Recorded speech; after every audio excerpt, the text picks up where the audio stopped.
हमारी, ये मैदान है हमारा, ये अरमान हमारे, ये हौसला हमारा, ये पहचान हमारी, ये साहस हमारा, ये जिद है हमारी, सारा जहां हमारा, उड़ने की ये हमारी, खुला आकाश हमारा, ये उड़ान है हमारी, ये आसमां हमारा। नमस्कार दर्शकों, स्वागत है आपका आपके बेहद ही खास कार्यक्रम खुला आकाश में। मैं आपकी दोस्त और आपकी होस्ट ऋतु जायसवाल। कार्यक्रम का आज का विषय है कि पारिवारिक जिम्मेदारियों के साथ हर गृहिणी अपनी जिम्मेदारी को पूरा करते करते और अपने सपनों को भी कैसे उड़ान देती है। मुझे पता है ये विषय आप सभी के दिल के बेहद ही करीब है, लेकिन कार्यक्रम को आगे हम लोग बढ़ाएंगे महापुरुषों के विचार के साथ।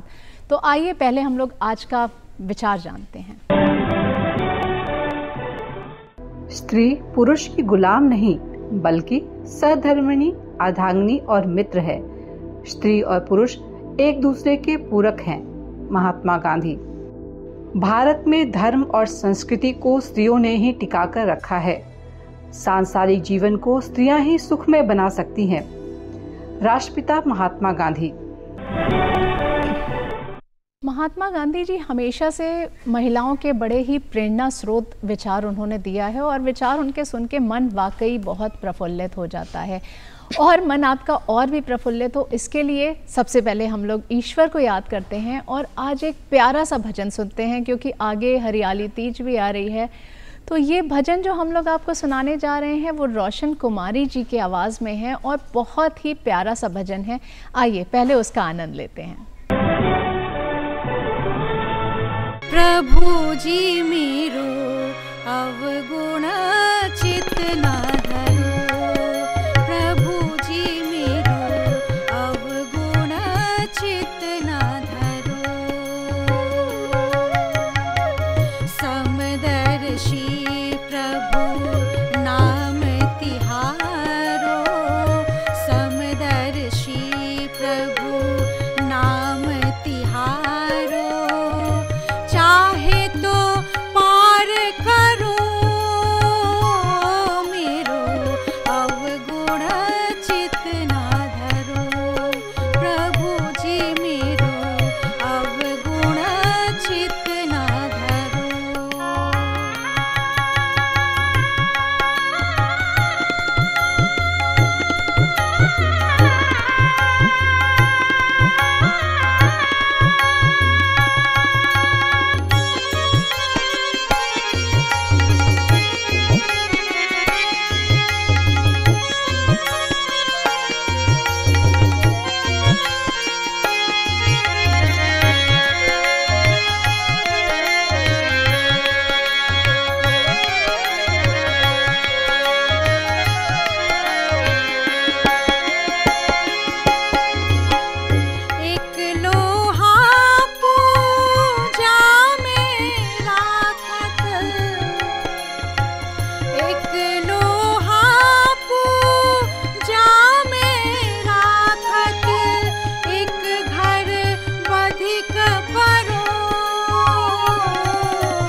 नदियाँ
तो इतना बढ़िया भजन सुन के मन एकदम प्रफुल्लित हो गया। प्रभु जी अब चित्त धरो। और जब भगवान के बारे में सोचते हैं, उनके बारे में इतनी प्यारी आवाज़ में जब सुनने को मिलता है तो बहुत ही अच्छा सा फील होने लग जाता है। तो कार्यक्रम को आगे बढ़ाते हैं। आज हमने जो लिया है पारिवारिक जिम्मेदारी के साथ सपनों की उड़ान का।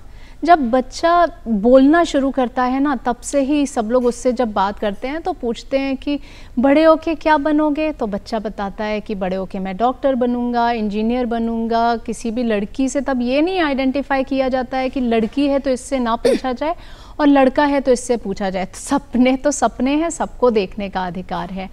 और आज सरकार के द्वारा भी ऐसी बहुत सी योजनाएं, कदम उठाए जा रहे हैं जिसमें लड़कियां लड़कों के साथ कंधे से कंधा मिलाकर चल रही हैं। वो चाहे शिक्षा का क्षेत्र हो, चाहे रोजगार हो, कोई भी क्षेत्र में हर कदम पे लड़कियों को बराबर से, इवन रक्षा की बात हो, हर जगह पे लड़कियां एकदम बराबरी से आगे बढ़ रही हैं और अभी कोई भी क्षेत्र लड़कियों से अछूता नहीं रह गया है। तो बस आपको अपने पंख को फैलाना है। पंख आपके हैं, आसमान आपका है, उसमें किसी भी तरीके का, कहते हैं ना, सपने वो नहीं हैं जो आपको रात को सोते समय देखें। सपने वो हैं जो आपको सोने ही ना दें। जब आप सो ही ना पाएं, उस बात को इतनी अंदर तक, गहराई तक लेके जाएं। और वो सपने हर किसी गृहिणी, हर किसी महिला के अंदर होता है। सपनों में ऐसा नहीं है कि ये देख सकता है और ये नहीं देख सकता है। जब हम किसी महिला की बात करते हैं अब, तो वो जब पारिवारिक जिम्मेदारी को, बच्चों को, घर के बड़े बुजुर्गों को, सबको इतनी बखूबी से संभाल सकती है, तो आपको क्या लगता है वो किसी ऑर्गेनाइजेशन को या अपने सपने को पूरा नहीं कर सकती? जी हाँ, आप जितने लोग हमारे साथ जुड़े हैं, जो भी महिलाएं हमारे साथ देख रही हैं, आपको भी अपने सपने पूरा करने का पूरा अधिकार है। बस इसी दिनचर्या में से थोड़ा समय अपने लिए निकालिए और अपने सपनों को ज़रूर पूरा कीजिए। और इसी दिनचर्या के साथ आज जिस मेहमान से हम आपको मिलाने जा रहे हैं, वो भी इसी दिनचर्या में से अपने समय को निकाल के बखूबी अपने घर की भी सारी जिम्मेदारी को निभा रही हैं। मैं स्वागत करती हूँ आपका सरिता सर्राफ जी। नमस्कार। और जिस तरीके से आप अपनी पारिवारिक जिम्मेदारी के साथ अपने सपनों को पूरा करने के लिए एक अंदर से जुनून, जो जज्बा आपका है, मैं चाहूँगी आज हमारी जो भी दर्शक हमारे साथ जुड़े हैं अपनी सारी जर्नी उनको भी बताइए, और ताकि वो भी अपने सपने पूरा करने में अपने आप को आगे बढ़ा सकें। तो सबसे पहले सरिता जी, आपकी शुरुआती ज़िंदगी कैसी रही? आपका मतलब बचपन कैसे बीता? और जैसा कि मैंने बताया आपके परिवार के बारे में, मैं चाहूँगी वो आप अपने शब्दों में खुद बयां करें हमारे। मैं 5वीं कक्षा में थी जब मेरा पटना आना हुआ। पटना में एक माध्यमिक विद्यालय से अपनी 7वीं की परीक्षा उत्तीर्ण की मैंने, और उस विद्यालय के प्रधानाचार्य हमारे गुरु श्री मोहन चतुर्वेदी जी की दी हुई शिक्षा, मैं कहूँगी कि उसने मेरे जीवन की दिशा बदल दी है। मैंने हिंदी माध्यम से अपनी 10वीं की परीक्षा पास की है। मतलब कहने का तात्पर्य यह है कि मेरी परवरिश एक बहुत ही साधारण परंतु शैक्षणिक माहौल में हुई है जी। आज भी जीवन में कहीं अंधियारा नज़र आता है तो मेरे माता पिता, मेरे संयुक्त परिवार की दी हुई शिक्षा और मेरे प्रधानाचार्य श्री मोहन चतुर्वेदी जी की व्यवहारिक ज्ञान की मसाल मेरे आगे मेरी राहों को रोशन करने के लिए जगमगाती नज़र आती जी। आपने जैसे बताया कि संयुक्त परिवार पे आपने बार बार बहुत जोर दिया कि मेरी संयुक्त परिवार को लेके आपको बहुत वो फीलिंग है। तो सबसे पहले तो आप बताइए, क्या संयुक्त परिवार, क्योंकि अभी बहुत एकल परिवार का प्रचलन हो गया है, तो दोनों में क्या डिफरेंस आप पाती हैं? क्योंकि जिस खूबी से आप बता रही हैं, आपको सारी शिक्षा, या जब एक प्रॉब्लम में आप आती हैं तो आपको लगता है कि संयुक्त परिवार उसमें, तो ताकि जो एकल परिवार है उनको भी ये पता लगे कि संयुक्त परिवार कितनी अच्छी चीज़ है, कितनी। जी बिल्कुल। संयुक्त परिवार में आप कई लोगों के बीच होते हैं, कुछ आपसे बड़े हैं, कुछ आपके समान हैं, आपके बराबर हैं, कुछ आपसे छोटे हैं, और आपको पता है कि शिक्षा तो हम हर जगह से ले सकते हैं। इवन ये सारा संसार ही एक विद्यालय है हमारे लिए। तो संयुक्त परिवार इसलिए इस मायने में बहुत ही अहम भूमिका निभाता है। यहाँ आप हर किसी छोटी छोटी व्यवहारिक ज़िंदगी में, रोज़मर्रा की ज़िंदगी में छोटी छोटी चीज़ें सीखते हैं और आपको पता नहीं होता, पर कल हर कदम पर वो शिक्षा कब आपके काम आ जाए आप नहीं समझ सकते हैं। इसीलिए मैं संयुक्त परिवार पर जोर दे रही हूँ, क्योंकि मैंने सीखा है अपने संयुक्त परिवार में अपने बड़ों से, अपने छोटों से, अपने भाई बहनों से कि कैसे जीवन का कौन सा रहस्य कब आपको उनकी शिक्षा से पार लगा देगा, ये आप नहीं समझ सकते। कहते हैं ना, जब घर से बाहर निकलो तो बहुत से लोगों से मिलना होता है, और संयुक्त परिवार अपने आप में एक बहुत बड़े, मतलब किसी का नेचर बहुत अच्छा हो सकता है, किसी का नेचर डिफरेंट होता है, आप हर किसी से कुछ ना कुछ सीख रहे होते हैं। और एकल परिवार की एक अपनी खूबी है, लेकिन मुझे भी ऐसा लगता है, जैसा आपने बताया, कि संयुक्त परिवार कहीं ना कहीं ज़्यादा बेनिफिशियल होता है। तो एक संयुक्त परिवार में आप बड़ी पली हुई और आगे बढ़ी, और आपका शादी के बाद आप जिस परिवार में गई,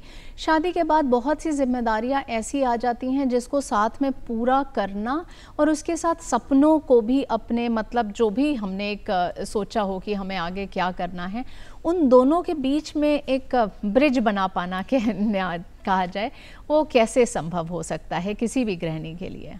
देखिए, ये है तो कठिन, परंतु मैं इस मामले में थोड़ी भाग्यशाली रही हूँ। मेरे ससुराल का माहौल भी मुझे बहुत ही मैत्रीपूर्ण और शैक्षणिक ही मिला। 1998 में मैंने स्नातक की परीक्षा उत्तीर्ण की थी, और 2001 में मेरी शादी हुई। तो इन 3 सालों में मैंने MCA की पढ़ाई की, परंतु पढ़ाई पूरी होने से पहले ही मेरा विवाह तय हो गया था। लेकिन मेरे ससुराल के परिवार के हर एक सदस्य ने पूरी कोशिश की कि मैं अपनी पढ़ाई पूरी कर लूं जी।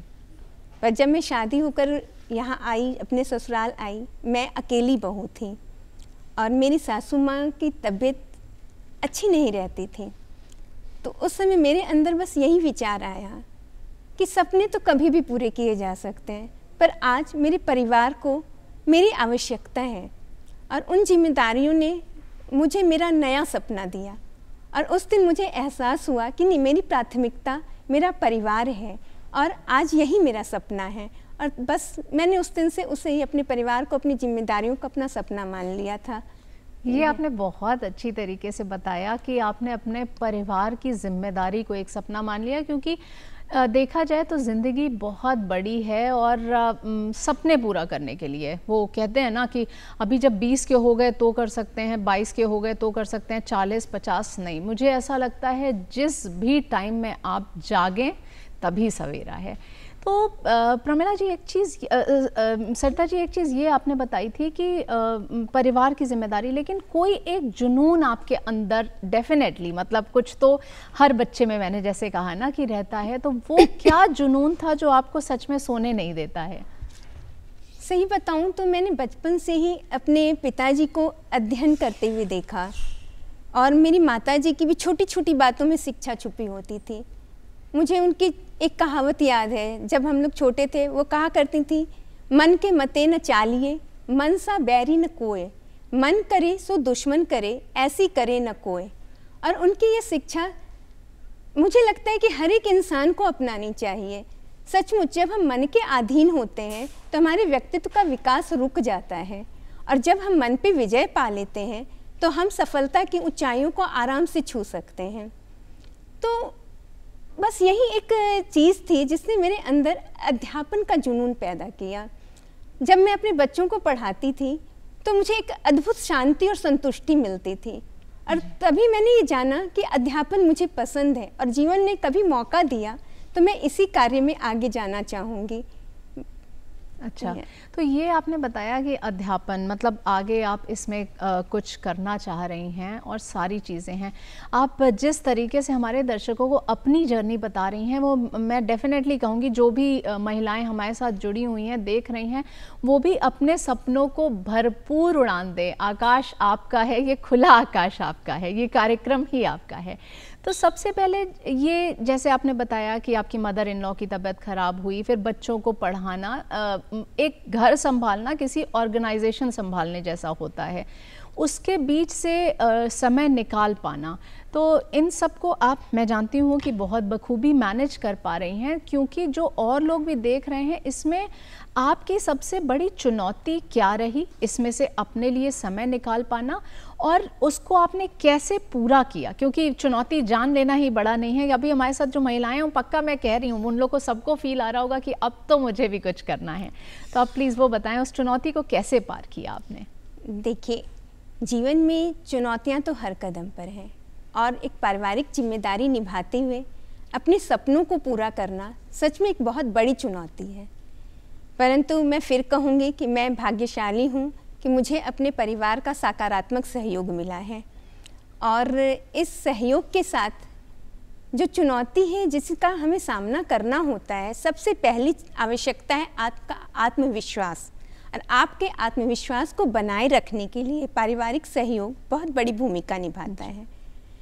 मुझे अपने परिवार का पूरा सहयोग मिला, परिवार के हर एक सदस्य का सहयोग मिला है मुझे। और इसके बाद जो दूसरी चीज़ आती है वो है समय प्रबंधन, और यही वो अहम कुंजी है जहाँ अगर आप कामयाब हैं तो आपके सपने कामयाब हैं। परिवार में हर एक जिम्मेदारी को निभाना है, आपने अपने 24 घंटों का समय सब में बांट रखा है। और अब यहाँ क्या होता है कि अगर आप उसमें से अपने लिए समय निकालते हो तो एक गृहिणी होने के नाते सबसे पहले आप एक गिल्ट फील में चले जाते हो कि कहीं मैं इसका समय तो नहीं काट रही, कहीं मैं उसका समय तो नहीं काट रही। पर ऐसा कुछ भी नहीं है। जब हम अपनी कार्य तालिका को एक समय प्रबंधन में बांट देते हैं तो हम बखूबी सबको समय देते हुए भी अपने लिए समय निकाल सकते हैं। बस हमें पता होना चाहिए कि हमें अपने समय का सदुपयोग कैसे करना है, कहाँ करना है। अभी आपने जैसे बताया, मुझे लगता है ये जो भी महिलाएं देख रही हैं, आपके आंसर्स मैं सच बता रही हूँ, मेरा दिल छू रहे हैं बिल्कुल, क्योंकि ये हर महिला का एक थॉट है।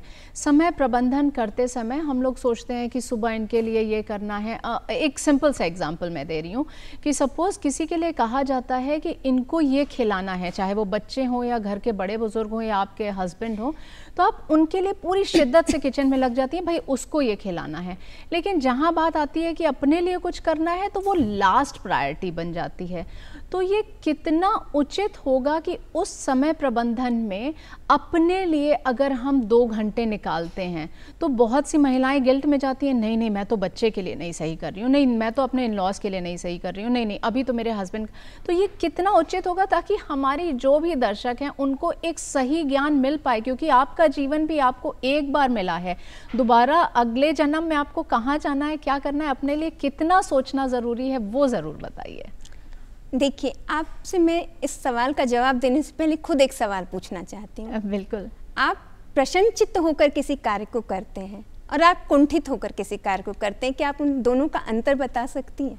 जब भी देखिए हम लोग प्रसन्न होके कहते हैं ना, अगर खाना भी बनाओ और आप उसमें खुश होके भगवान का नाम लेते लेते जब करो तो वो भोजन भी एक प्रसाद बन जाता है।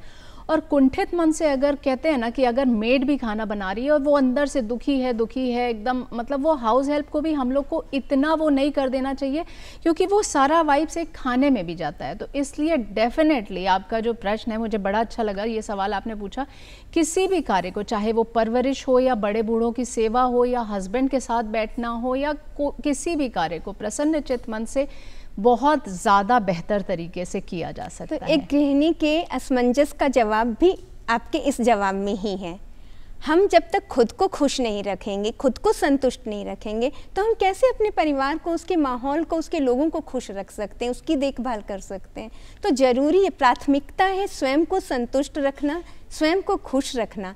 तभी हम पूरी जिम्मेदारी के साथ, पूरी निष्ठा के साथ अपने परिवार को भी खुश रख सकते हैं, उसकी जिम्मेदारियों को बखूबी निभा सकते हैं और अपने उत्तरदायित्व का पालन कर सकते हैं। कहते हैं ना कि अभी जैसे आपने बताया कि आपकी स्कूली शिक्षा, संयुक्त परिवार, ये सब जगह से आपको बहुत कुछ सीखने को मिला, आगे बढ़ने की प्रेरणा मिली। तो एक्चुअल अगर कहा जाए कि ये प्रेरणा आपको कुछ होता है ना, कोई एक इंसिडेंट होता है जिससे चीज़ें बदल जाती हैं और हम लोग मान लेते हैं कि इन्हीं के नक्शे कदम पर अगर हम चलेंगे तो शायद हम लाइफ में कुछ बहुत अच्छा कर सकते हैं, तो वो क्या है आपके जीवन में? देखिए, मैं बताऊं कि मेरी प्रेरणा का श्रेय मैं अपने जीवन साथी और अपनी नंद को देना चाहूँगी। मैंने अपनी नंद में हर एक क्षण, हर एक पल कुछ नया करने का जुनून देखा है और उसके पीछे उनका प्रयास भी देखा है और उन्होंने मुझे भी हमेशा प्रेरित किया। उनका कहना रहा कि मंजिल की तरफ बढ़ता हुआ हर कदम तुम्हारा पहला कदम है। जब तुम ये मानकर चलोगी भाभी तो तुम ज़रूर अपनी मंजिल को पालोगी। और उनकी कही हुई ये बात मुझे आज भी बहुत सहयोग देती है और मैं आगे सतत प्रयत्नशील रहती हूँ, हर समय कुछ नया सीखने के लिए, कुछ नया करने के लिए। और इसके साथ ही मेरे जीवन साथी जो हर माहौल में, हर परिस्थिति में हंसकर जीना जानते हैं। उनका कहना है कि परिस्थिति तुम्हारे अनुकूल होगी तब तुम कुछ करोगे, ऐसा कभी नहीं होता। परिस्थिति को अपने अनुकूल बनाना पड़ता है। तो इन दोनों की ही बातें हैं जो मेरे लिए प्रेरणा का स्रोत बनती हैं और मुझे हर पल कुछ नया करने का जुनून देती हैं। जी, ये तो बहुत अच्छा बताया आपने। तो आगे भविष्य में आपकी क्या योजनाएं हैं? आपने क्या सोचा है कि क्या करना है? देखिए, अभी मैं अपनी पीएचडी की पढ़ाई कर रही हूँ और मेरा पूरा प्रयास है कि मैं इसे पूरा करूँ और आगे अध्यापन कार्य में जाऊँ। यही मेरा प्रारंभिक सपना रहा है, मैंने आपको बताया, और मेरे परिवार ने मेरे सपने को जिंदा रखा। सबसे बड़ी बात मैं यह कहना चाहूँगी कि मैंने जिस परिवार को अपनी प्राथमिकता बनाकर अपने सपनों को छोड़ा था, आज मेरा वो सपना मेरे परिवार की प्राथमिकता है। और मैं सच में सौभाग्यशाली हूँ कि मेरा परिवार मेरे सपनों को प्राथमिक तौर पर लेता है और मुझे आगे बढ़ने के लिए प्रोत्साहित करता है। जी, लेकिन आपने बताया आप बहुत भाग्यशाली हैं, लेकिन समाज में ऐसे बहुत से परिवार हैं जो गृहिणी को सिर्फ घर की चार दीवारी तक ही सीमित मानते हैं। उनको लगता है कि इससे ऊपर और कुछ भी नहीं है। तो ऐसे लोगों को आप मतलब समाज को क्या संदेश देना चाहेंगी? और चंद पंक्तियां भी मैं चाहूँगी ऐसी आप बताएं जो हमारे लिए एक प्रेरणादायक दर्शकों के लिए बने। देखिए, यहाँ एक शब्द आता है मेरे दिमाग में, वो है सामाजिक दबाव। अगर हमने अपने आप को इस दबाव के अंदर कुचल दिया तो हम कभी आगे नहीं बढ़ सकते। तो ज़रूरी है कि हम अपने अंदर अपने आत्मविश्वास को कभी मरने नहीं दें। और जैसा मैंने बताया कि मंजिल की ओर बढ़ता हुआ हर कदम पहला कदम माने तो हम ज़रूर मंजिल को पा लेंगे। हम हार नहीं मानेंगे, हमें अपनी हिम्मत को, अपने हौसलों को जगाए रखना है। और मैं बताऊं कि मेरे जीवन में भी ऐसा क्षण आया था जब मैंने हार मान ली थी। मुझे लगा था अब कुछ नहीं हो सकता है, अब मैं यूं ही ऐसी ही जिम्मेदारी पूरी करते करते अपना जीवन जी लूँगी। परंतु उस क्षण में मेरे पतिदेव ने चंद पंक्तियाँ मुझे मोटिवेट करने के लिए कही थी और मैं आज उन्हीं पंक्तियों को समाज में हर एक महिला से कहना चाहूँगी और चाहूँगी कि वो इन पंक्तियों को सिर्फ सुने नहीं बल्कि इन्हें आत्मसात करें और इन पर चलने का प्रयत्न करें, तो उनके सपने कभी भी मर नहीं सकते। वो कहते हैं कि ख्वाब पूरे हो जाएं जरूरी नहीं, जरूरी है उसका तुम में जिंदा रहना। हर पल हर लम्हा जिसे जी सको तुम कोशिशें करना, बेशुमार करना, बार बार करना। मन जो लगे कभी टूटने तो समझ लेना नाकामी बस शब्द है, बात हौसले की है। तुम कामयाब हो जब तक ये ख्वाब तुम्हारे हैं। बस इसी संदेश से मैं आप लोगों से कहना चाहूँगी कि आप अपने ख्वाब को कभी बिखरने नहीं दें, उन्हें खुद में जिंदा रखें। बहुत ही अच्छा बोला आपने और हमारे दर्शकों को बहुत अच्छे से समझाया। मैं डेफिनेटली समझ पा रही हूँ कि हमारे दर्शकों के लिए भी एक प्रेरणा वाली बातें हैं। आपने अपना कीमती समय हमें दिया, बहुत बहुत धन्यवाद। धन्यवाद।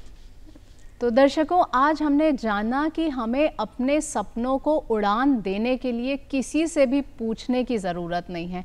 और यदि आप इंतज़ार कर रहे हैं कि कोई अच्छा दिन आएगा तब हम शुरुआत करेंगे, तो वो दिन आज है। कोई अच्छा समय आएगा तब शुरुआत करेंगे, तो वो समय अभी है। इस अंक के लिए बस इतना ही। अगले अंक में एक नए विषय के साथ आपसे फिर मुलाकात होगी। तब तक के लिए मुझे और मेरी टीम को दीजिए इजाज़त। आज के लिए बस इतना ही। धन्यवाद। अरमान हमारे